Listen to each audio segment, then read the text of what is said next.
এই everyone, good evening. আপনারা সকলে কেমন আছেন? আশা করছি আপনারা সকলেই ভালো আছেন।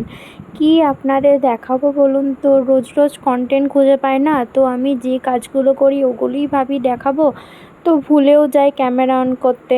তো আজকে রান্না বান্না করছি, যেমন রান্নাবান্না করি আলু ভাজা মুড়ি খাওয়ার জন্য, আর একটু পেঁপে ভাজা করলাম। সামান্য এই পেঁপেটা অনেক দিন থেকে ফ্রিজে পড়েছিল, তো কি করব, পেঁপেটা দিয়ে ওই জন্য ভাজা করে দিলাম।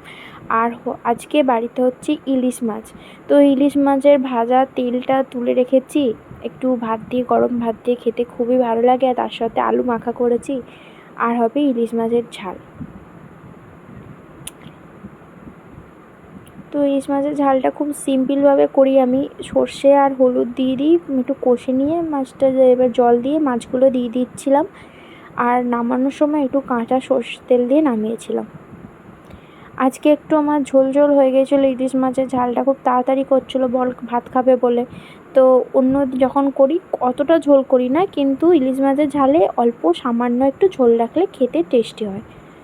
তো ভিডিও কেমন লাগছে অবশ্যই কমেন্ট করে জানাবেন। তো দেখুন, বেশি করে তেল দিয়ে ইলিশ মাছের তেল দিয়ে ভাত খাবে।